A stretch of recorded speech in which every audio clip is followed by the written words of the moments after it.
ప్రభు అయిన యేసుక్రీస్తు పరిశుద్ధ నామమున వీక్షకులందరికీ కూడా వందనములు తెలియజేస్తున్నాను. యేసుక్రీస్తు సిలువలో చనిపోయి మృత్యుంజయుడు తిరిగి లేచి ఆరోహణం అయ్యాడు అని బైబిల్ స్పష్టంగా ఆధారాలతో ధృవీకరిస్తూ ఉన్నప్పటికీ కూడా ఆయన శిలువ మరణ పునరుద్ధానములను గూర్చి చాలామంది ఎన్నో రకాలైనటువంటి అనుమానాలు, సంశయాలు, అపోహలను కలిగి ఉన్నారు. ఆ అపోహలను, సంశయాలను, సందేహాలను నివృత్తి చేస్తూ జవాబులు చెబుతూ కార్నర్ స్టోన్ వారు ఈ వీడియో రికార్డ్ చేయటం జరుగుతుంది. ప్రాముఖ్యంగా ముస్లిమ్స్ ఎక్కువగా మాట్లాడే మాట ఏంటంటే, ఆయన సిలువ వేయబడింది వాస్తవమే అయినప్పటికీ ఆఖరు నిమిషంలో అల్లా ఆయనను పైకి తీసుకున్నాడు అని చెప్తారు. అంటే సిలువ వేయబడింది వాస్తవమే అయినప్పటికీ యేసు చనిపోలేదు, అల్లా సజీవంగా ఆకాశమునకు తీసుకున్నాడు అని వాళ్ళు చెప్తూ ఉంటారు. మరి సిలువ వేయబడినట్టు యూదులు గుర్తించారు, యేసుక్రీస్తు ప్రభువారు సిలువ వేయబడినట్టు రోమీలు అంగీకరించారు. ఆయన చనిపోయాడు అని పిలాతుకు వర్తమానము అందినప్పుడు పిలాతు కూడా దానిని ధృవీకరించి ఆ శవమును అరిమతయి యోసేపుకు ఇచ్చాడు. మరి ఇలాంటి విషయాలన్నీ కూడా బైబిల్లో ఉన్నప్పటికీ కూడా దానికి విరుద్ధంగా, వ్యతిరేకంగా ఈ విషయాలను విభేదిస్తూ యేసు సిలువ వేయబడింది వాస్తవమే అయినప్పటికీ ఆయన చనిపోలేదు, సజీవంగా పైకి కొనిపోబడ్డాడు అని మాట్లాడుతూ యేసుక్రీస్తు చనిపోయినట్టు యూదులకు భ్రమ కలిగింది అని మాట్లాడతారు ముస్లిమ్స్ మాట్లాడే విషయం ఏమిటంటే, యేసుక్రీస్తు సిలువలో చనిపోయాడు అనే భ్రమకు వారు లోనయ్యారు అని ముస్లిమ్స్ మాట్లాడుతూ ఉంటారు. యూదులు కాదండి భ్రమకు లోనైంది, రోమీలు కూడా భ్రమకు లోనవలేదు. అక్కడ నిలబడినటువంటి శిష్యులు భ్రమకు లోనవలేదు, శిలువ యొద్ద నిలబడినటువంటి స్త్రీలు భ్రమకు లోనవలేదు. మరి భ్రమకు లోనింది ఎవరు? ఎందుకంటే ముస్లిమ్స్ మాటమాటిగా అదే అంటూ ఉన్నారు. మరికొంతమంది ముస్లిమ్స్ ఏమంటారు అంటే, అసలు ఆయన శిలువపై ఎక్కించనూ లేదు, ఆయనను శిలువ యొద్దకు తీసుకురానూ లేదు, కానీ సిలువ వేయబడినట్టు వారికి భ్రమ కలిగింది. యూదులు యేసుక్రీస్తు ప్రభువారిని చంపడానికి వాళ్ళు ఒక పన్నాగమును పన్నారు, కానీ అల్లా వారికంటే వినూత్నమైన రీతిలో మరొక గొప్ప పథకము వేసి పన్నాగమును పన్ని తన ప్రవక్తను తప్పించుకున్నాడు మరణించకుండా అనేది వాళ్ళ యొక్క వాదన. చూద్దాం భ్రమకు లోనైంది ఎవరు అనేది మనం చూద్దాం. నా దగ్గర ముస్లిమ్స్ అథెంటిక్గా అంటే అధికారికంగా లేదా సాధికారికంగా రుజువుగా తీసుకునే ఒక గ్రంథం ఉంది. దాని పేరు సహీ బుఖారీ. ఈ సహీ బుఖారీ దీనిని పబ్లిష్ చేసిన వాళ్ళు ఎవరు అంటే దారు సలాం publishers. Darussalam publishers main headquarter Saudi అరేబియాలో ఉంది. ఈ Sahih Bukhari volume number 7 Sahih Bukhari volume number 7.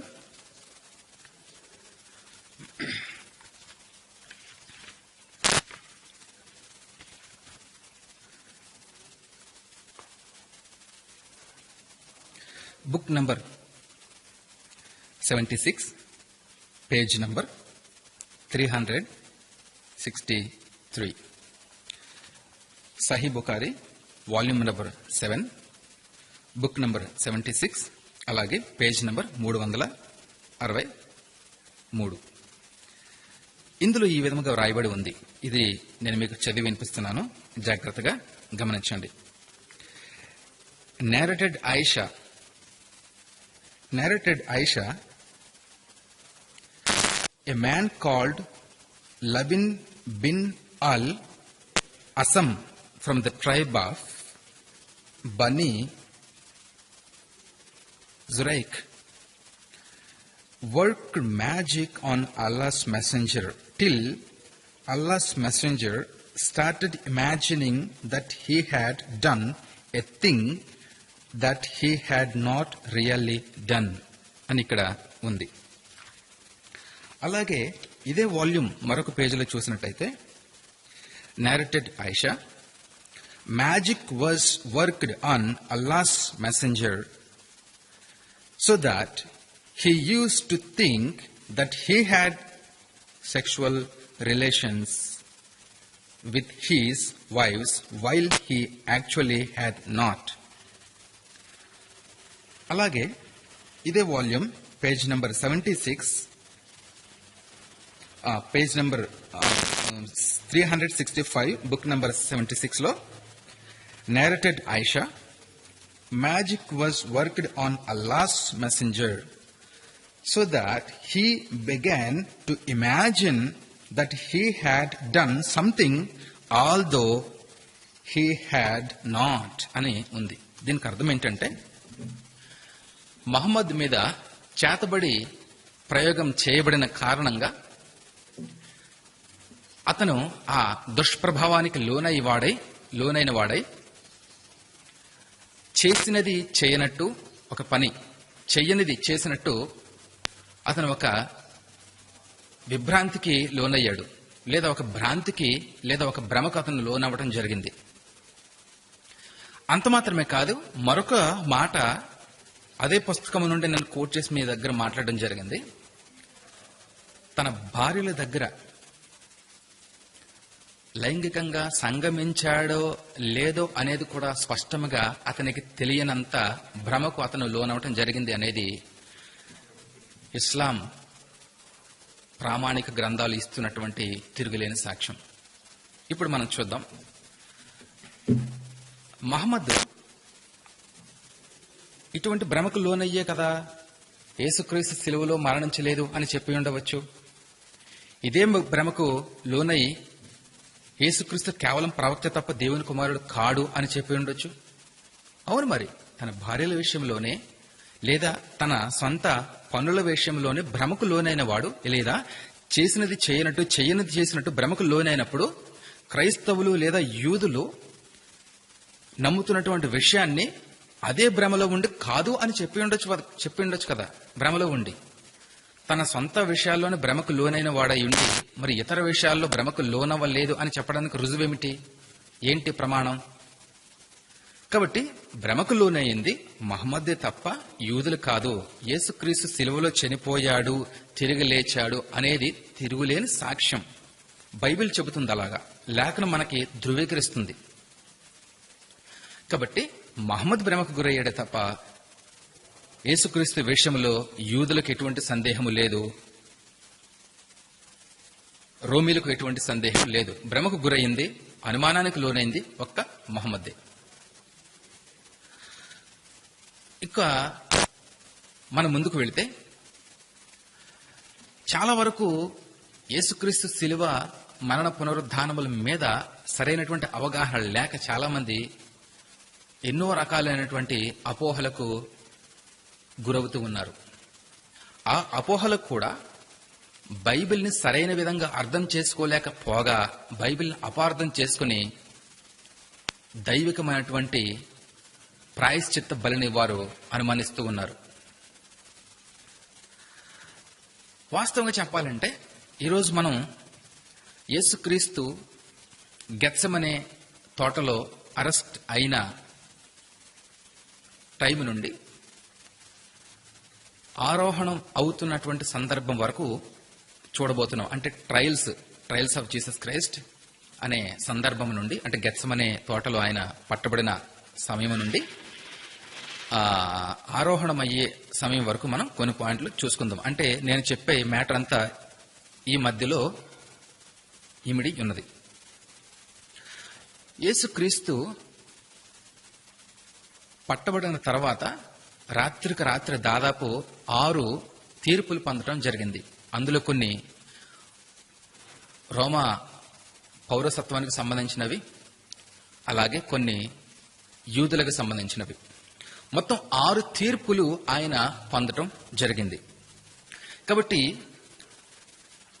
ఆయనను అరెస్ట్ చేసినటువంటి రోమీయులు మరియు యూదులు యేసుక్రీస్తు ఆయనే అని నిర్ధారించుకునే ఆయననే తీసుకెళ్లారు తప్ప ఆయన ప్రదేశంలో లేదా ఆయన స్థానంలో మరొక వ్యక్తిని అరెస్ట్ చేసి భ్రమకు గురై తీర్పు దగ్గర నిలబెట్టలేదు. కాబట్టి పట్టుబడింది ఆయనే. పిలాతు వరకు తీర్పు తీర్చబడింది. అంటే 1వ తీర్పు అన్న దగ్గర నుండి చివరి తీర్పు అయినటువంటి పిలాతు దగ్గర దాకా ఆయన మాత్రమే అటు ఇటు తిప్పబడ్డాడు తప్ప ఆయన ప్లేస్ లో, ఆయన స్థానంలో మరొక వ్యక్తి లేడు. ఆయన మాత్రమే తీర్పు తీర్చబడ్డాడు. అది మనకి క్లియర్ గా తెలుస్తున్నటువంటి అంశం. సరే, మనం యేసుక్రీస్తు శిలువ మరణాలకు సంబంధించినటువంటి అపోహలు ఏవైతే ఉన్నాయో వాటిని మనం కొన్ని ఇప్పుడు ఒక్కొక్కటిగా చూద్దాం. అపోహ ఏంటంటే, ఆయనను కొరడాలతో కొట్టి చంపుదురు, 3వ దినమున ఆయన మరలా లేచునని చెప్పెను. లూకాసు వార్త 18:33. ఇక్కడ లూకాసు వార్త 18:33లో ఏముంది అంటే, ఆయనను కొరడాలతో కొట్టి చంపుదురు అనే వర్డ్ ఇక్కడ మనకి కనిపిస్తుంది. ఈ మాటను పట్టుకుని కొంతమంది ఏమంటున్నారంటే, వింతైనటువంటి విధంగా వాళ్ళు మాట్లాడుతూ తమకున్నటువంటి పైత్యాన్ని వేరే వాళ్ళ మీదకు రుద్దాలనో, వాళ్లకు ఉన్నటువంటి అవగాహన లోపం వేరే వాళ్ళకి ఇంజెక్ట్ చేయాలనో వాళ్ళు మాట్లాడుతూ వాళ్ళు ఏమంటున్నారంటే, యేసు ప్రభు శిలువ యొద్దకు రానేలేదు, ఆయన శిలువలో కొట్టబడలేదు. లేఖనమే చెబుతుంది లూకాసు వార్త 18:33లో ఆయన కొరడాలతో కొట్టి చంపబడాలి అని. కాబట్టి యేసు కేవలం కొరడా దెబ్బల చేత మాత్రమే కొట్టబడి అక్కడే చనిపోయాడు, రక్తాన్ని నష్టపోయి. ఆయన శిలువ యొద్దకు రానే లేదు. ఎందుకంటే లేఖనమే చెబుతుంది స్పష్టంగా, లూక రాస్తున్నాడు అక్కడ. కాబట్టి కొరడాలతో ఆయన కొట్టబడి అక్కడే ప్రాణం పోయింది ఆయనకి. కాబట్టి శిలువ యొద్దకు ఆయనను తీసుకురాలేదు అని వాళ్ళు చెప్తూ ఉంటారు. ఏమండి, ఇదేమన్నా లేఖనానుసారమైనటువంటి మాటేనా అసలు? అయితే మత్తయి సువార్త 27:26లో ఏముంది అంటే, అయితే అప్పుడతడు, అంటే పిలాతు, అయితే అప్పుడతడు వారు కోరినట్టు బరబ్బను వారికి విడుదల చేసి యేసును కొరడాలతో కొట్టించి శిలువ వేయనప్పగించెను అని స్పష్టంగా ఇక్కడ ఉంది. మత్తయి సువార్త 27:26. లూకా వ్రాసింది ఏంటి అంటే, యేసుక్రీస్తు కొరడాలతో కొట్టబడ్డాడు అనే విషయాన్ని స్పష్టంగా ధృవీకరించాడు. అంటే రోమీయులు ఒక నేరస్తుణ్ణి లేదా ఒక తిరుగుబాటుదారుణ్ణి లేదా ఒక విప్లవకారుని సిలువ వేయడానికి ముందు కొరడాలతో కొట్టడం అనేది వారి యొక్క శిక్షల్లో ఒక భాగం. దాన్ని లూకా రాస్తూ యేసుక్రీస్తు ప్రభువారు కొరడాలతో కొట్టబడాలి అనే విషయాన్ని అక్కడ ధృవీకరించి రాస్తున్నాడు. అయితే మత్తయి దాన్ని ఇంకొంచెం ముందుకు తీసుకువెళ్లి ఏమంటున్నాడు అంటే, యేసును కొరడాలతో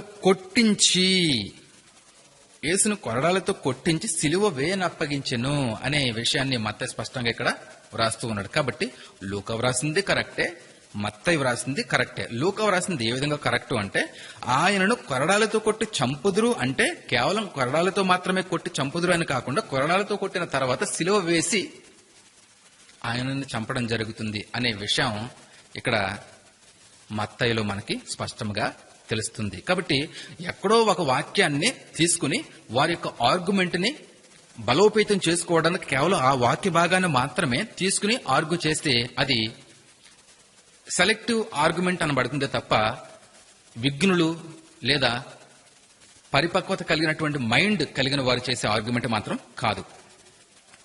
ఒక వాక్యం మనకి కనిపించినప్పుడు దాని ముందు వెనక ఏమి వ్రాయబడింది, మిగతా సువార్తలతో పోల్చి ఏ విధముగా దాన్ని మనం అర్థం చేసుకోగలమో ప్రయత్నం చేయాలి.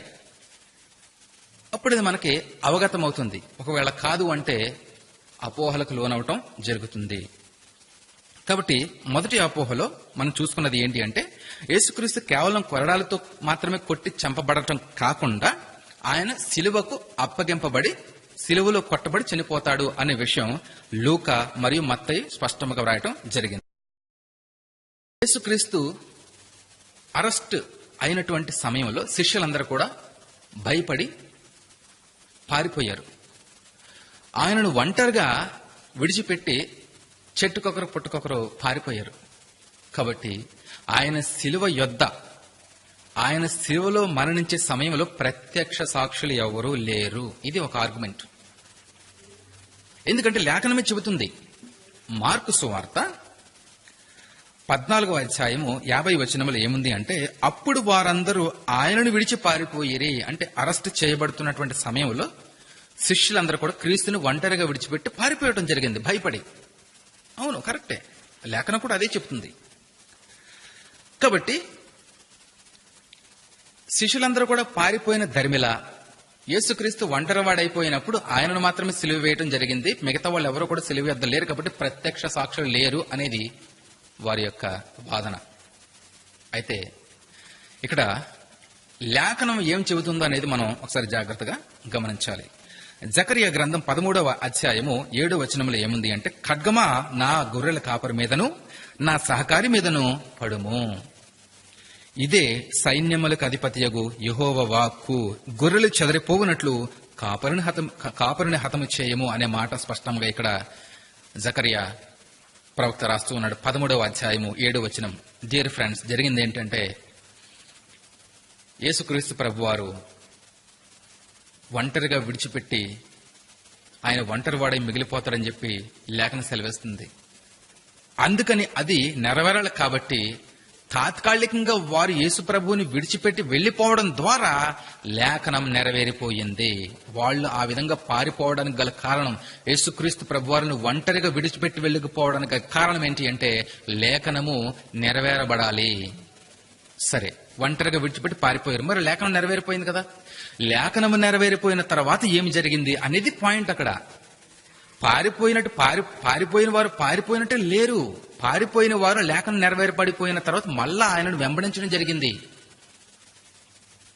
చాలా మంది ఈ అపోహను తీసుకుని ఏమనుకుంటున్నారంటే, యేసు ప్రభువుని వదిలిపెట్టి అందరూ పారిపోయారు కాబట్టి ప్రత్యక్ష సాక్షులు ఎవరు కూడా సిలువ దగ్గర లేరు కాబట్టి సిలువ మరణం అనేది మనం ఎలా ధృవీకరించగలము? ఎందుకంటే పారిపోయారు. అవును, మరి పారిపోయిన వారు పారిపోయినట్టే ఉన్నారా? నీవేమంటున్నావు? పారిపోయినట్టు మాత్రమే మాట్లాడుతున్నావు తప్ప పారిపోయిన తర్వాత జరిగినటువంటి విషయాన్ని నీవు పరిగణలోకి తీసుకోలేకపోతున్నావు. అందుకనే నీకు అది అపోహలా కనిపిస్తుంది. లేఖనం ఏం చెప్తుంది అంటే, జకరియా గ్రంథం 13వ అధ్యాయం 7వ వచనంలో,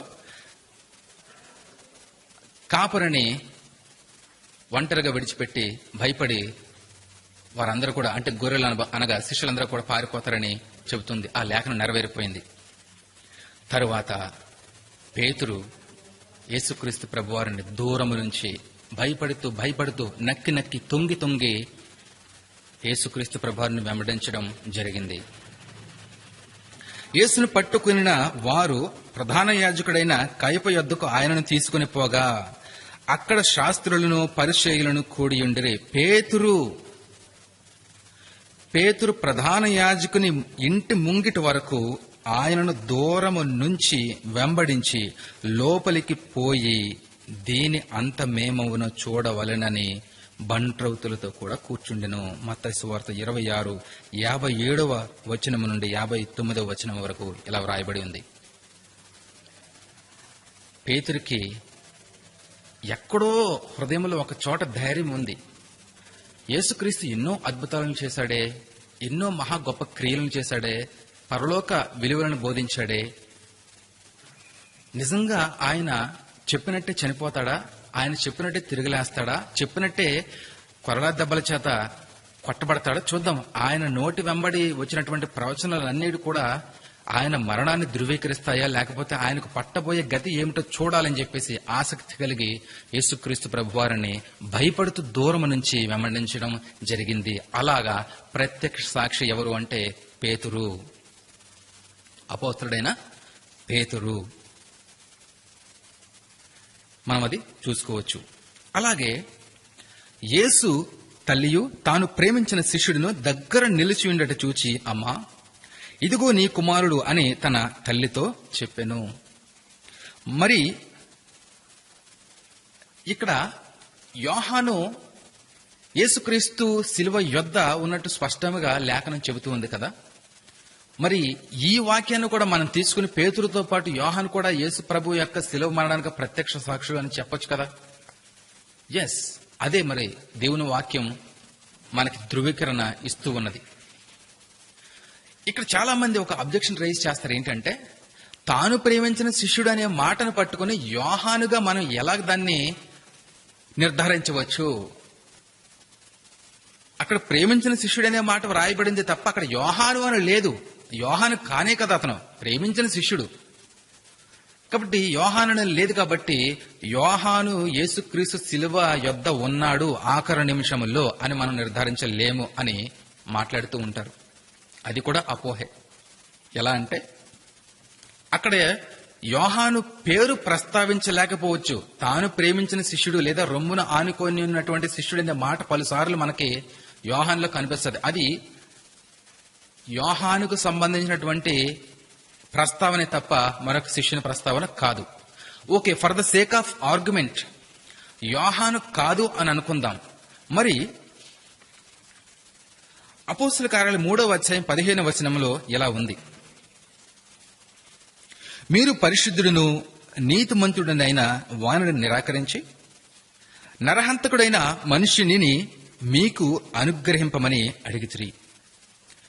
మీరు జీవాధిపతిని చంపితిరి గాని దేవుడు ఆయనను మృతులలో నుండి లేపెను, అందుకు మేము సాక్షులము అని పేతురు మరియు యోహానులు ఇద్దరు కూడా దేవాలయంలో యూదుల మధ్య గట్టిగా వాళ్ళు సాక్ష్యం పలుకుతూ ఉన్నారు, యేసుప్రభు శిలువ మరణ పునరుద్ధానములను ధృవీకరిస్తూ. మరి ఇందాక మనం చెప్పుకుంటున్నట్టు ప్రేమించిన శిష్యుడు అనే మాట యోహాను గూర్చి కాకపోతే పేతురుతో పాటుగా యోహాను ప్రత్యక్ష సాక్షి ఎలాగవుతాడు అనేది నా ప్రశ్న. ఎందుకంటే భయపడి పారిపోయిన వారు పారిపోయినట్టు లేరు, కానీ ధైర్యం తెచ్చుకుని క్రీస్తుని వెంబడించడంలో వారు ముందుకు వచ్చారు. అందుకనే ప్రేమించిన శిష్యుడు యోహానే కాబట్టి పేతురుతో పాటుగా ఆ టైంలో యేసు ప్రభువుని వెంబడించిన వారి లిస్టులో యోహాను కూడా ఉన్నాడు. అలాగా యేసు ప్రభు వారు అక్కడ బంధించబడి వెళుతూ ఉన్నటువంటి సమయంలో దూరం నుండి ఆయనకు పట్టబోయే స్థితి, ఆయన కొరడాలతో కొట్టినటువంటి పరిస్థితి, ఆయన కొరడాలతో కొట్టబడినటువంటి పరిస్థితి, ఆయన సిలువ వేయబడినటువంటి పరిస్థితి, చనిపోయినటువంటి పరిస్థితి అంతా కూడా ఈ ఇరువురు కూడా కళ్ళారా చూడటం జరిగింది. అందుకనే వీళ్ళు ధృవీకరిస్తూ ఉన్నారు యేసు ప్రభు యొక్క శిలువ మరణ పునరుద్ధానాలను. ఏమని? అందుకు మేము సాక్షులము, మీరు జీవాధిపతి అయినటువంటి వారిని నిరాకరించి బందిపోటు దొంగను బరబ్బాను మీకు అనుగ్రహింపమని అన్నారు.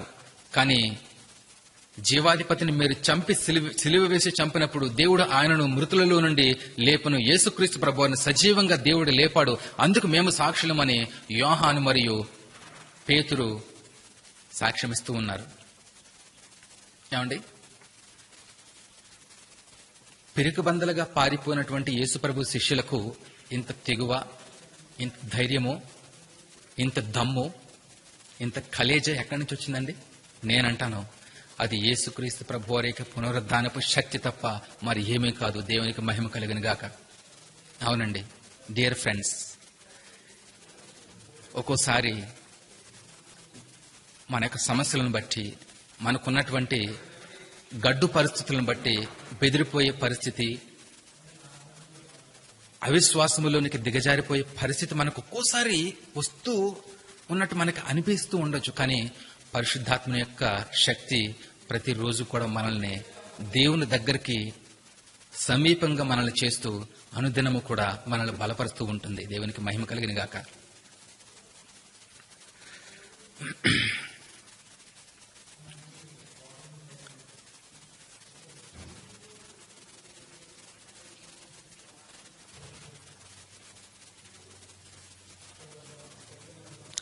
మరొక ప్రాముఖ్యమైనటువంటి విషయం ఏంటంటే, వారు ఆయనను తీసుకుని పోచుండగా పల్లెటూరు నుండి వచ్చుచున్న కురేనీయుడైనటువంటి సీమోనను ఒకరిని పట్టుకుని యేసు వెంట సిలువను మోయుటకు అతనిని బలవంతం చేశారని మనకి లేఖనం చెప్తుంది. లూకా సువార్త 22:26. దీన్ని పట్టుకున్నారు. దానికి ఇదే వాళ్ళు రిఫరెన్స్ గా చూపిస్తూ ఉంటారు. అవును, సిలువ ప్రారంభ దశలో మోసింది ప్రభువే, యేసే సిలువను మోసింది ప్రారంభ దశలో. కానీ అలసిపోయినప్పుడు, సత్తువ లేని విధంగా ఆయన బలహీనుడైనప్పుడు దారిని వెళుతున్నటువంటి ఒక సీమోనును, కురేనీయుడైనటువంటి సీమోన్ అనే అతన్ని బలవంతం చేసి ఆ సిలువను అతని మీద పెట్టడం జరిగింది. కాబట్టి యేసుక్రీస్తు మీద ఉన్నటువంటి సిలువ సీమోను మీదకి బదిలీ చేయబడింది. కాబట్టి అతనే సిలువ వేయబడ్డాడు తప్ప క్రీస్తు కాదు అని ఆర్గ్యూ చేస్తూ ఉంటారు. ఇది కూడా చాలా షాలో ఆర్గ్యుమెంట్, దొల్లతనము కలిగినటువంటి పాయింట్ ఇది. యోహాను సువార్త 19:17 ఈ విధముగా ఉంది. యోహాను సువార్త 19:17 మనం ఈ విధంగా చదువుతాం. వారు యేసును తీసుకుని పోయిరి. వారు యేసును తీసుకుని పోయిరి. ఎవరు? బంట్రౌతులు, సైనికులు. వారు యేసును, స్పష్టంగా ఉంది ఇక్కడ, వారు యేసును తీసుకుని పోయిరి. ఆయన తన సిలువను మోసుకుని, కురేనీయుడైనటువంటి సీమోను కాదండి, కురేనీయుడైనటువంటి సీమోను బుధ స్కంధాలపై సిలువ బదిలీ చేయబడినటువంటి మాట వాస్తవమే అయినప్పటికీ లోక కళ్యాణం కోసం, మానవుల విముక్తి కోసం యేసు ప్రభువారు ఆ భారాన్ని భరించాలి. కాబట్టి తన సిలువను మరల ఆయన వెనక్కి తీసుకుని మోసాడు అనేది పాయింట్ ఇక్కడ. అందుకని యోహాను రాస్తూ ఉన్నాడు, వారు యేసుని తీసుకుని పోయిరి. ఆయన తన సిలువ మోసుకుని కపాలస్థానమని చోటికి వెళ్ళెను. కాబట్టి ఈ అపోహలో కురేనీయుడైనటువంటి సీమోన్ని కాదండి సిలువ వేసింది, యేసుక్రీస్తు ప్రభువారిని సిలువ వేశారు అనేది స్పష్టంగా మనకి ఇక్కడ తెలుస్తుంది. అది యోహాను రాస్తున్నాడు. Point to point. అక్కడ బదిలీ చేయబడినటువంటి సిలువ చూస్తున్నాం, ఇక్కడ మరల తిరిగి తన మీదకి బదిలీ చేసుకున్నటువంటి ఆ భారాన్ని ప్రభు మోసి, సిలువ భారాన్ని పూర్తిగా ఆయన భరించి కొండ వరకు ఆయన నడవటం జరిగింది. ఆ విధంగా ఆయన సిలువ వేయబడ్డాడు. మరొక అపోహ ఏంటంటే, యేసుక్రీస్తు ప్రభువారు సిలువలో చనిపోలేదండి. సిలువ వేయబడ్డాడు కరెక్టే, సిలువ వేయబడ్డాడు కరెక్టే. కానీ స్పృహ కోల్పోయిన సమయంలో, మూర్ఛపోయిన సమయంలో, అంటే హీ స్వూన్డ్ అంటారు కొంతమంది, అంటే స్వూన్ థియరీ అని కూడా మనం చెప్పవచ్చు. ఆయన మూర్ఛపోయాడండి, లేదా స్పృహ కోల్పోయాడండి. అలాంటి సమయంలో చనిపోయాడు అని భ్రమించి కొన ఊపిరితో ఉన్న సమయంలో ఆయనను సిలువ మీద నుండి దింపి అంత్యక్రియలు చేయటం జరిగింది. ఆ విధముగా వారు చేసినటువంటి అంత్యక్రియలను బట్టి ఆయన స్వస్థత పొంది బ్రతికి మామూలు మనిషిగా అయ్యి ఆయన సహజ మరణాన్ని పొందటం జరిగింది అనే ఒక వింతనటువంటి విషయాన్ని వాళ్ళు బోధిస్తూ ఉంటారు కొంతమంది. అయితే స్పృహ కోల్పోయినప్పుడు లేదా మూర్ఛపోయినప్పుడు ఆ ఆ యొక్క శరీరాన్ని క్రిందకి దింపడానికి రోమియోలు అంత పిచ్చివాళ్ళు కాదు, అంత వెర్రి వెంగళప్పలు కాదండి. ఎందుకంటే సిలువ వేయబడినప్పుడు చనిపోయే లాస్ట్ మినిట్ వరకు కూడా వాళ్ళు ఎంతగానో పర్యవేక్షించి, ఎంతగానో శ్రద్ధతో వాళ్ళు కనిపెడుతూ రోమిలు కాపలాగా ఉంటారు. ఆ సిలువ వేయబడినటువంటి నేరస్తుని దగ్గర కాళ్ళు విరగొట్టడం, బళ్ళెంతో పడవటం, ఇవన్నీ కూడా సిలువ వేయబడినటువంటి వ్యక్తి చనిపోయాడు అని ధృవీకరించడానికి తిరుగులేని ఆధారాలు. మొదట వాళ్ళు కాళ్ళు విరగొట్టడం జరుగుతుంది. కాళ్ళు విరగొట్టినప్పుడు జరిగే పరిస్థితి ఏంటి అంటే, ఆ నేరస్తునికి కాళ్ళు విరగొట్టబడిన తర్వాత ఆ దేహానికి ఉన్నటువంటి ఆ బరువంతా, ఆ శరీరానికి ఉన్నటువంటి బరువంతా ఒక్కసారిగా అతను కోల్పోయి ఆ రెండు చేతుల మీదనే అతను వేలాడటం జరుగుతుంది. ఆ విధముగా అతనికి ఊపిరి సరిగ్గా అందక, శ్వాస సరిగ్గా అందక కొట్టుమిట్లాడుతూ చనిపోవటం జరుగుతుంది. అది భయంకరమైనటువంటి శిక్ష, శిలువ మరణం. ఒకవేళ అప్పటికీ కూడా, అంటే కాళ్ళు విరగొట్టబడిన తర్వాత కూడా ఒకవేళ నేరస్తుడు బ్రతికి ఉండొచ్చేమో. అందుకనే రోమీయులు ఒక వ్యక్తి, అంటే ఆ నేరస్తుడు చనిపోయాడా లేదా అనే విషయాన్ని, చనిపోయాడు అని ధృవీకరించడానికి ఆఖరిసారిగా వాళ్ళు బళ్ళని ఉపయోగిస్తారు. రోమీయులు బళ్ళని ఉపయోగిస్తారు. దాదాపు 12 అడుగుల పొడవైనటువంటి పెద్ద బళ్ళెమును ఉపయోగించి ప్రక్కలో పడటం జరుగుతుంది. ఆ విధముగా మనిషి చనిపోవటం జరుగుతుంది. ఇది నేను ఎందుకు చెబుతున్నాను అంటే,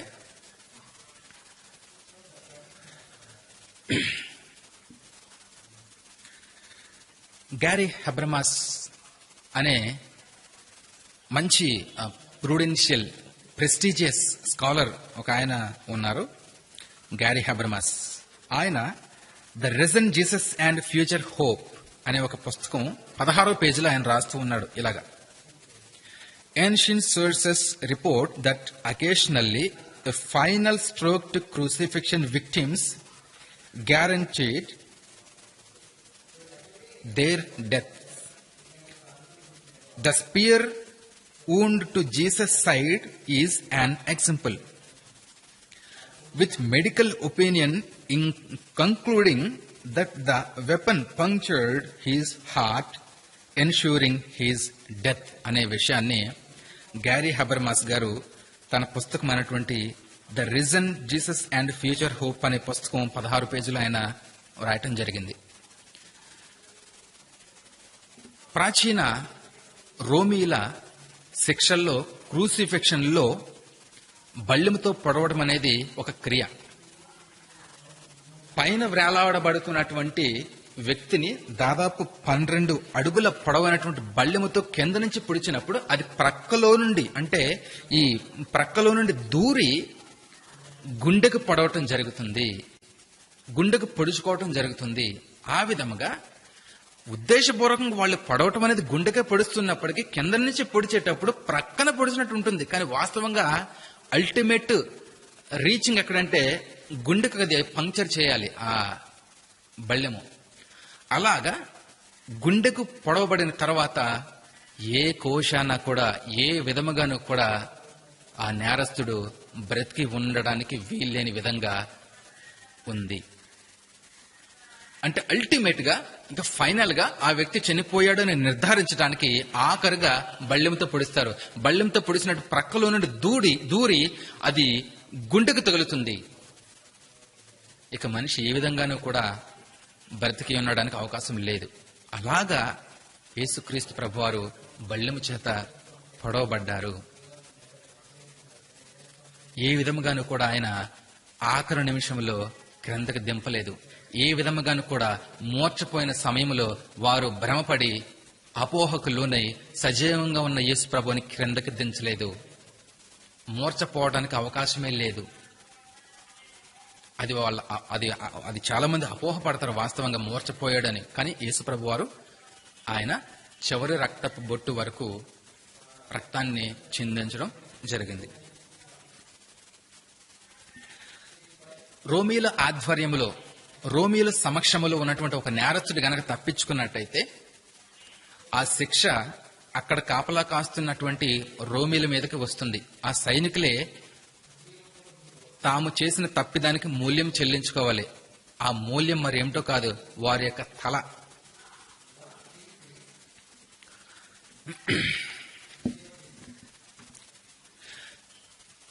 అపోస్తలుడైనటువంటి పేతురు చెరసాలలో వేయబడినప్పుడు సంఘం అతని కోసం ప్రార్థించింది. మనకు ఆ సంఘటన తెలుసు కదా.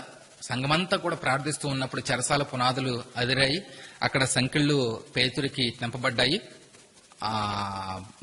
అక్కడకొచ్చి తలుపు కొడుతూ ఉన్నప్పుడు రోదే అనే ఒక చిన్నది వెళ్లి పేతురు వచ్చాడు అని చెప్పేసి అనటం మనకు అక్కడ తెలుసు. అప్పుడు నువ్వు పిచ్చిదానివి అని చెప్పేసి అక్కడ ఆమెను అనటం జరిగింది. ఇదంతా మనకి కాంటెక్స్ట్ తెలుసు. ఆ సందర్భంలో ఆ సందర్భంలో తెల్లవారగానే పేతురు ఏమాయనను అని సైనికులలో కలిగిన గలిబిలి ఇంత అంత కాదు. ఎందుకంటే సంఘం ప్రార్థన చేసినప్పుడు సంఖ్యలు తెంపబడ్డాయి, పునాదులు తలుపులు తెరుచుకున్నాయి. లోపల ఉన్నటువంటి పేతురు బయటకు వచ్చాడు. బయటకు వచ్చినప్పుడు ఏం జరిగింది? అక్కడ సైనికులు గలిబిలి చెలరేగింది. అరే, ఎవరు ఇతన్ని బయటకు విడిపించారు? ఇంత పకడ్బందీగా మనం ఇతన్ని బంధించినప్పుడు ఇతను ఎలా బయటకు వచ్చాడు అని అక్కడ వాళ్ళలో చాలా గలిబిలి, కంగారు పుట్టింది. తెల్లవారగానే పేతురు ఏమాయను అని సైనికులలో కలిగిన గలిబిలి ఇంత అంత కాదు. హేరోదు అతని కోసం వెతికినప్పుడు, పేతురు కోసం హేరోదు వెతికినప్పుడు అతడు కనబడనందున, అతను కనబడలేదు కాబట్టి కావలి వారిని విమర్శించి, అంటే కావలిన వారిని విచారించి, కావలి వారిని ప్రశ్నించి, కావలి వారిని అడిగి వారిని చంపని ఆజ్ఞాపించాను. ఎందుకంటే వాళ్ళ సమక్షంలోనే, ఆ సైనికుల సమక్షంలోనే పేతురు తప్పించుకున్నాడు కాబట్టి ఆ పేతురు తప్పించుకున్నటువంటి అశ్రద్ధను బట్టి, నేరాన్ని బట్టి ఆ శిక్ష ఆ సైనికులకు విధించడని చెప్పేసి పేతురుని బట్టి ఇక్కడ హేరోదు వారికి శిక్షను జారీ చేస్తూ ఉన్నాడు. అలాగే పౌలు శీల విషయంలో కూడా జరిగింది ఏంటో మనకి స్పష్టంగా తెలుసు. చెరసాల నాయకుడు మేలుకుని చెరసాల తలుపులన్నీ తెరిచి ఉండటి చూచి ఖైదీలు పారిపోయారేమో అని అనుకుని కత్తి దూసి తన్ను తాను చంపుకోవడం అతను అక్కడ చేస్తాడు. అతను ఆ విధంగా ఆత్మహత్య చేసుకోవడానికి ప్రయత్నం చేస్తాడు. ఈ రెండు రిఫరెన్స్ లో కూడా మనకి ఏం చెబుతున్నాయి అంటే, అపోస్తుల కార్యాలు 12:19 మరియు అపోస్తుల కార్యాలు 16:27 ఈ రెండు రిఫరెన్స్లు ఏం చెబుతున్నాయి అంటే, రోమీల చెరసాలలో ఉన్నటువంటి ఏ నేరస్తుడైనా, అంటే రోమీల సమక్షములో కాపలాగా వాళ్ళు కాయాల్సినటువంటి సైనికుడు రోమీల సమక్షంలో ఉన్నటువంటి ఏ నేరస్తుడైనా తప్పించుకున్నట్టయితే ఆ శిక్ష వారి మీదకి వస్తుంది అనేది ఈ రెండు మాటల్లో వివరణ. మరి ఇప్పుడు నేను ఏం చెబుతున్నాను అంటే, ఎంతగా యూదులు ఆయనను పట్టుపట్టి, అంటే యేసుప్రభు వారిని పట్టుపట్టి శిలువ మరణానికి అప్పగించినప్పుడు యేసుప్రభు విషయంలో వాళ్ళు ఏమైనా అశ్రద్ధ వహిస్తారా రోమీలు? కాదు. ఆయన పూర్తిగా చనిపోయిన తర్వాతే, చనిపోయాడు అని వారికి స్పష్టంగా తెలిసిన తర్వాతే పిలాతుకు వాళ్ళు చెప్పడం జరిగింది.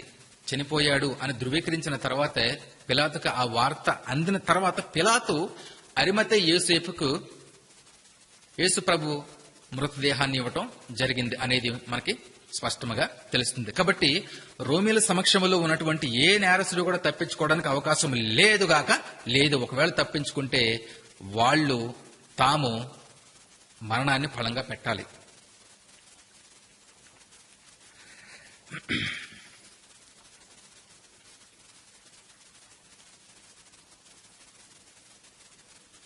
ఒకవేళ for the sake of argument, ఒకవేళ ఆఖరి నిమిషంలోనే యేసు క్రిందకి దింపబడ్డాడు అని అనుకుందాం.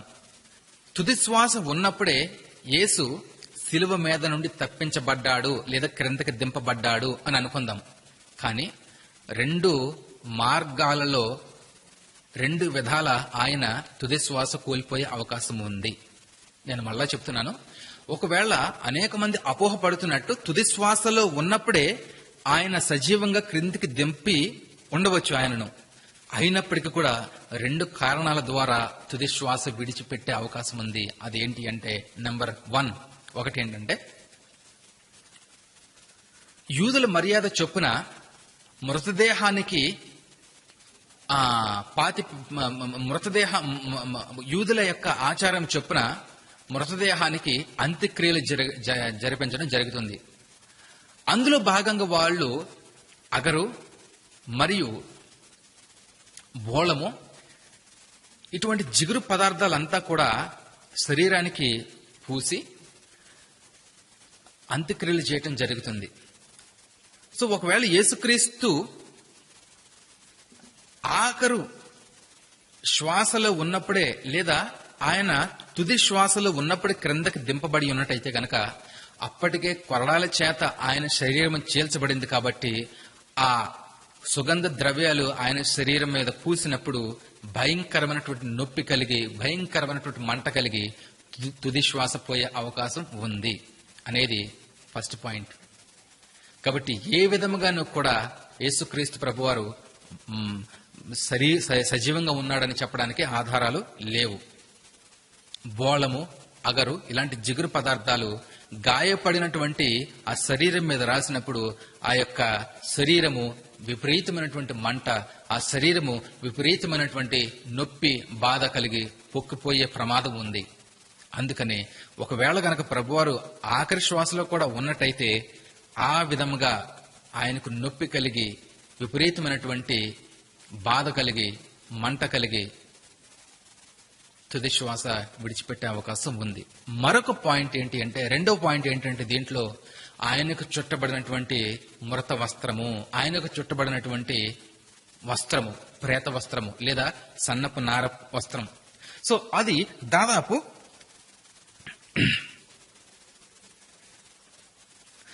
60 అడుగుల పొడవు, 5 అడుగుల వెడల్పు కలిగినటువంటి వస్త్రం.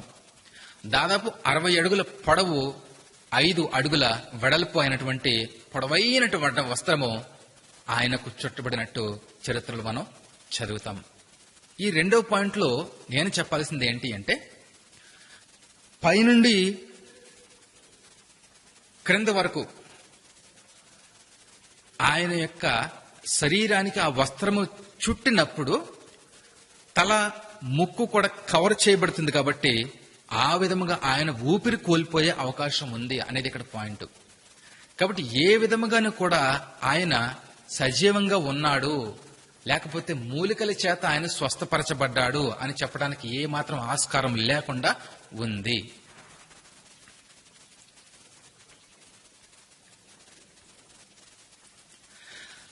అంత మాత్రమే కాదు, యేసు ప్రభువు శిలువలో చనిపోయాడు అని యూదులు స్పష్టంగా గుర్తించారు, స్పష్టంగా వాళ్ళు గ్రహించారు.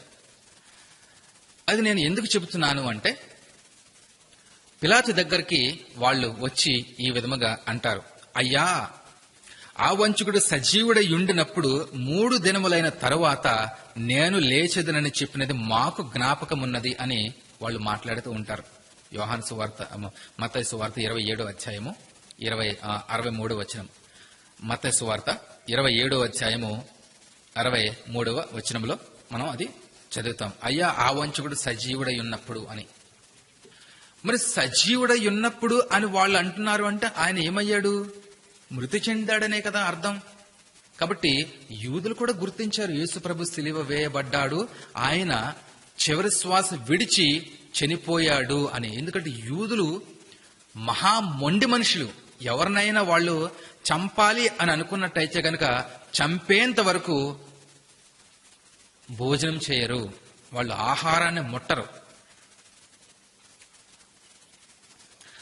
ఉదయమైనప్పుడు యూదులు కట్టుకట్టి తాము పౌలును చంపు వరకు ఆహారము తినమని వాళ్ళు ఒట్టు పెట్టుకోవటం జరిగిందనే విషయం మనం అపోస్తల కార్యాలు 23:12 మనం చదువుతాం. మరి పౌలు అంత మంచి బోధ చేస్తున్నప్పటికీ కూడా పౌలు మాటల్లో ఉన్నటువంటి ఆంతర్యాన్ని గుర్తించకుండా వాళ్ళు అపార్థం చేసుకుని పౌలుని చంపడానికి ప్రయత్నం చేసి వాళ్ళు ఒట్టు పెట్టుకున్నారు అంటే, అతన్ని చంపేంత వరకు ఒట్టు పెట్టుకున్నారు అంటే, మరి యేసు ప్రభు విషయంలో ఇంకెంత వాళ్ళు మొండుగా ప్రవర్తించి ఉంటారు. నేను అబ్రాహాము కంటే ముందు ఉన్నాను అని ప్రభువారి స్టేట్మెంట్ ఇవ్వడం జరిగింది.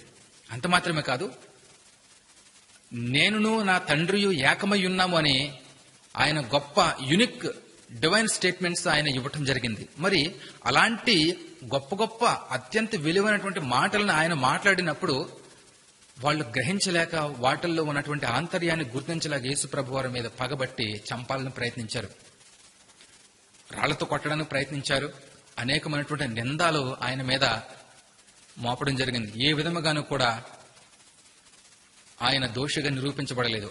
వాళ్ళ కక్ష కార్పణ్యం మరింత పెరుగుతూ ఉంది. అందుకనే యేసు ప్రభువారి యొక్క మరణం కళ్ళారా చూడాలి అనే ఒక భయంకరమైనటువంటి వికృతమైనటువంటి పరిస్థితి వాళ్ళలో మనం గమనించవచ్చు.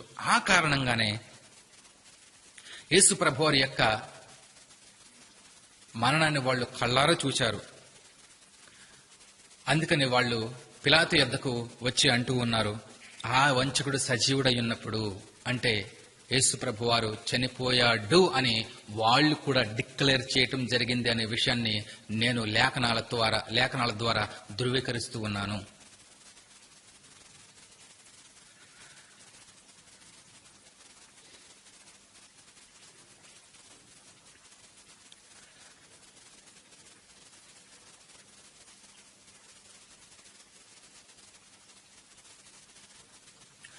మరొక ప్రాముఖ్యమైనటువంటి విషయం ఏంటంటే, ఇక్కడ యోసేపు ఆ దేహమును తీసుకుని శుభ్రమైన నారబట్టతో చుట్టి తాను రాతిలో తొలిపించుకున్న క్రొత్త సమాధిలో దానిని ఉంచి సమాధి ద్వారమునకు పెద్ద రాయి పొరలించి వెళ్లిపోయాను. మత్తయి సువార్త 27:59, 60 వచనాలు. పిలాతు శతాధిపతి వలన సంగతి తెలుసుకుని యోసేపుకు ఆ శవమును అప్పగించిన. అతడు నార బట్ట కొని ఆయనను దింపి ఆ బట్టలో చుట్టి బండలో తొలిపించబడిన సమాధి యందు ఆయనను పెట్టి ఆ సమాధి ద్వారమునకు రాయి పొరలించెను. ఈ రెండు విషయాల్లో కూడా మత్తయి సువార్త 27:59 నుండి 60 వచనాలు, అలాగే మార్కు సువార్త 15వ అధ్యాయము 44 నుంచి 46 వచనాల్లో ఏముంది అంటే, యేసుక్రీస్తు ప్రభువారిని సమాధిలో పెట్టి రాయి పొర్లించింది యోసేపు అని ఉంది అక్కడ. అందుకని వీళ్ళేమంటున్నారంటే, దాదాపు 2.5 టన్నులు బరువు అయినటువంటి రాయిని ఒక్క యోసేపు ఎలా దొరిలించగలడండి అనే ప్రశ్నను వాళ్ళు లేవనెత్తుతూ, అది నాటకమండి బూటకమండి అని ఇష్టానుసారంగా నోటుకొచ్చినట్టు వెర్రికోతలు కూస్తూ ఉన్నారు. లేఖనం మనం చదువుకున్నట్టయితే, యోసేపు ఆ దేహమును తీసుకుని శుభ్రమైన నారబట్టతో చుట్టి తాను రాతిలో తొలిపించుకున్న క్రొత్త సమాధిలో దానిని ఉంచి, ఇక్కడ స్పష్టంగా ఉంది లేఖనంలో ఏంటంటే,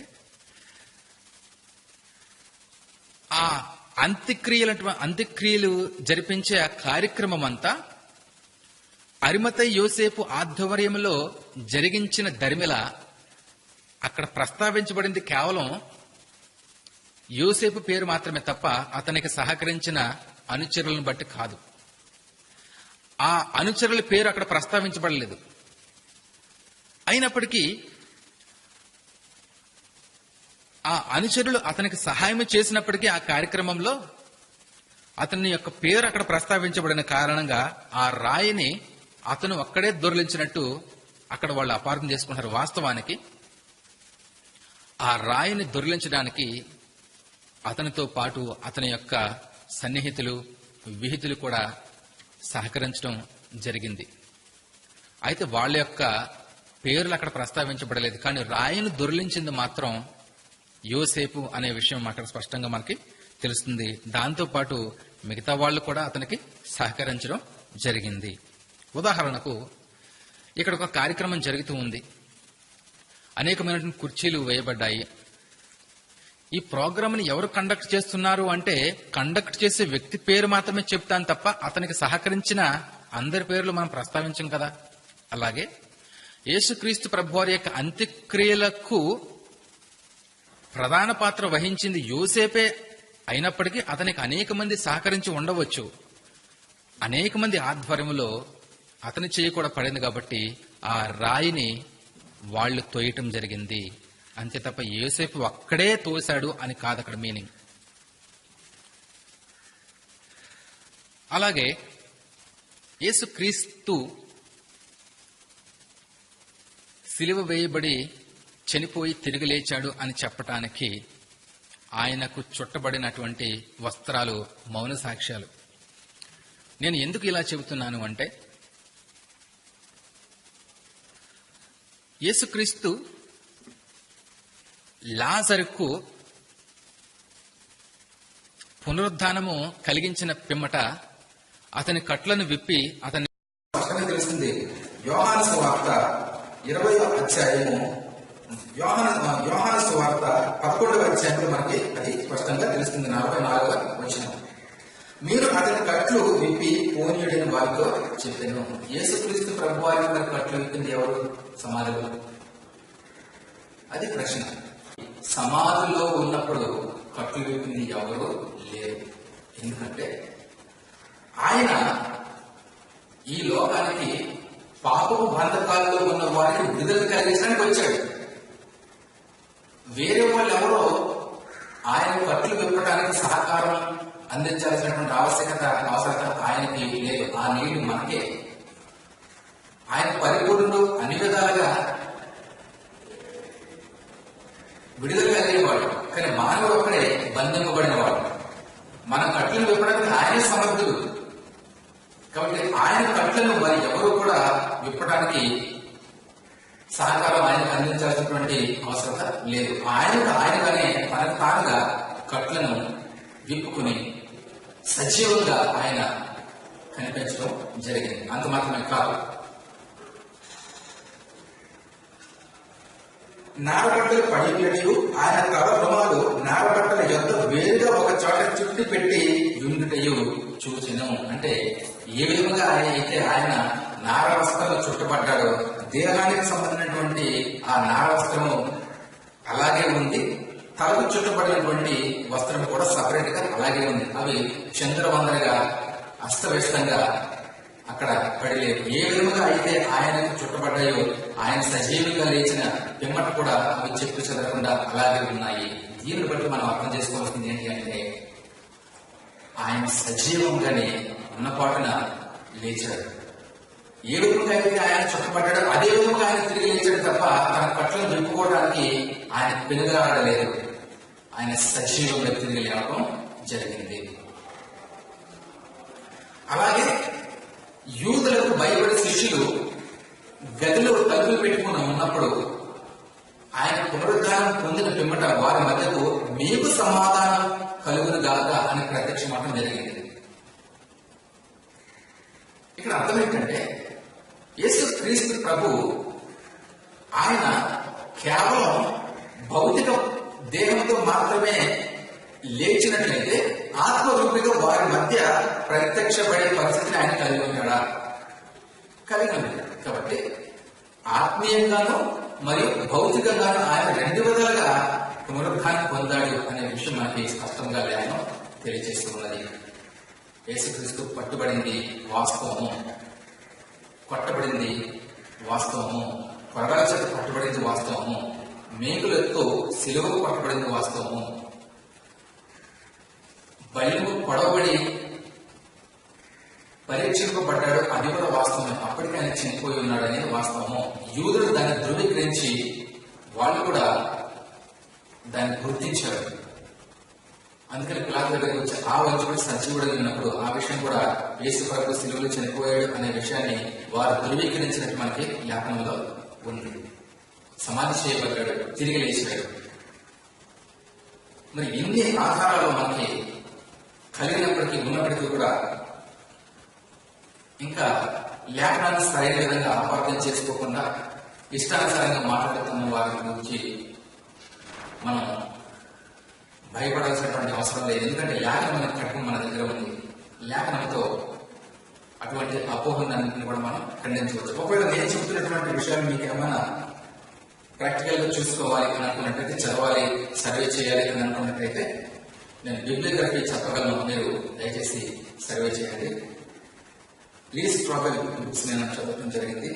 అలాగే the result Jesus and future hope గారి హబర్మాస్ గారు రాసినటువంటి బుక్ చదవడం జరిగింది. ఆల్బర్ట్ బార్నెస్ కామెంటరీస్, అలాగే international standard Bible encyclopedia volumes కొన్ని నేను రిఫర్ చేస్తాను.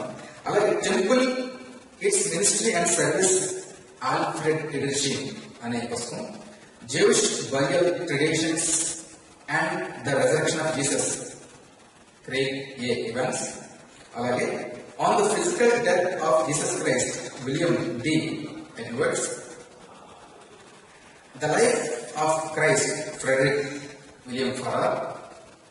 Dictionary of Greek and Roman Antiquities, William Smith. The life and times of Jesus the Messiah, Alfred Edersheim.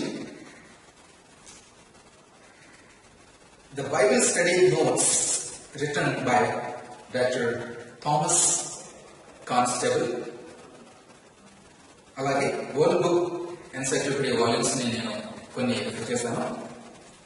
అలాగే observations on the history and evidences of resurrection, Gilbert west.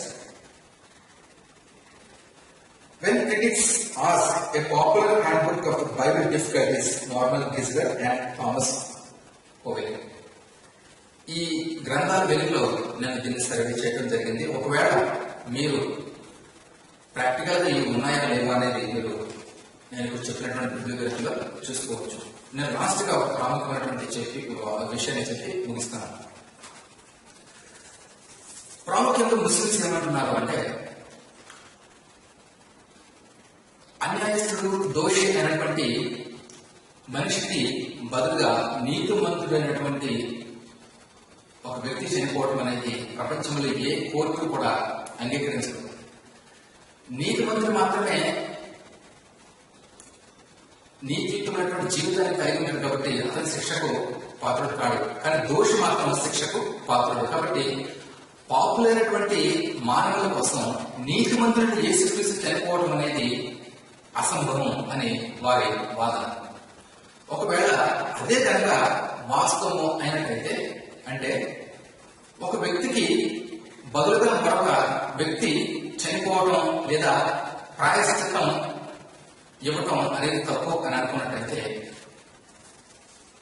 సున్నా Abu Dawood volume number 2 అనే Islamic sources లో ఉండే ఒక విషయాన్ని మీకు చదివించాలనుకున్నాను. సున్నా Abu Dawood volume number 2. ఇందులో ఏముంది అంటే,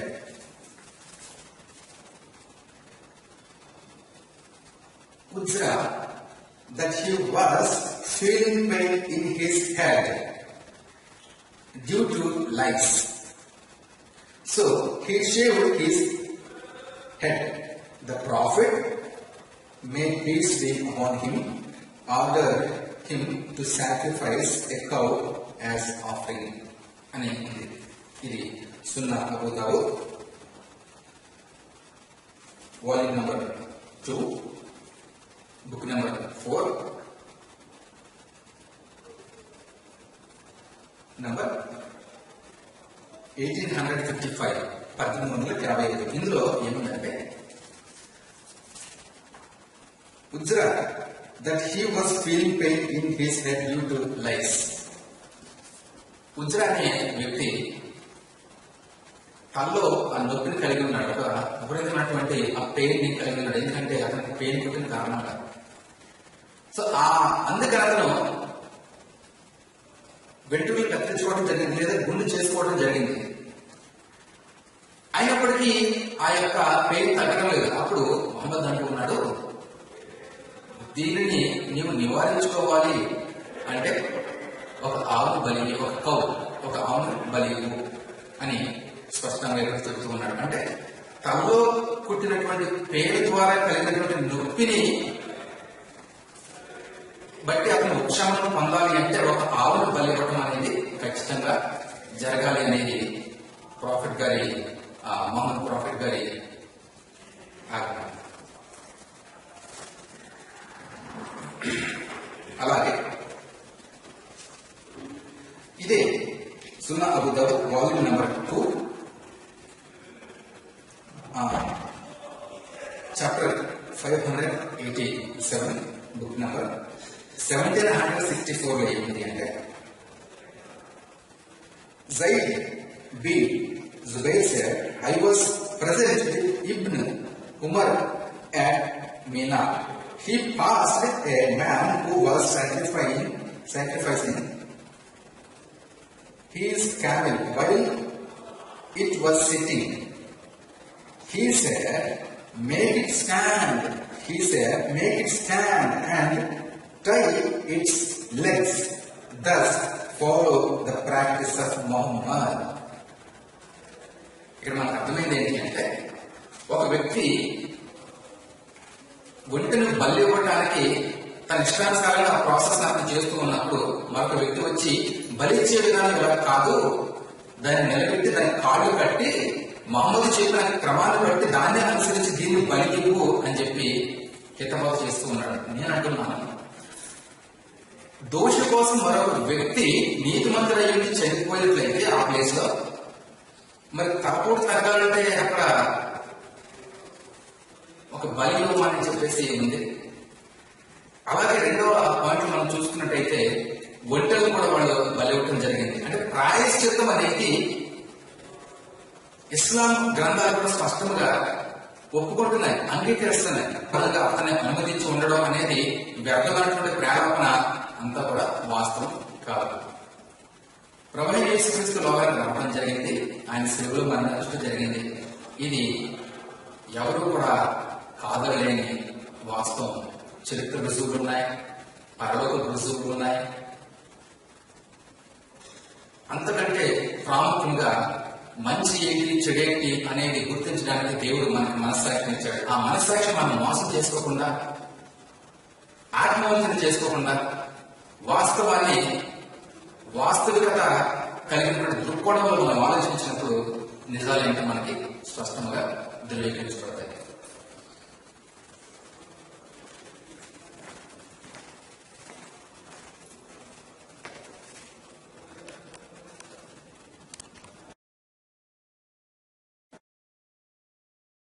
గుర్తించడానికి దేవుడు మనకి మనస్సాక్షిని ఇచ్చాడు. ఆ మనస్సాక్షి మనం మోసం చేసుకోకుండా, ఆత్మవంచన చేసుకోకుండా, వాస్తవాన్ని వాస్తవికత కలిగినటువంటి దృక్కోణంలో మనం ఆలోచించినప్పుడు నిజాలేంటో మనకి స్పష్టంగా ధృవీకరించబడతాయి.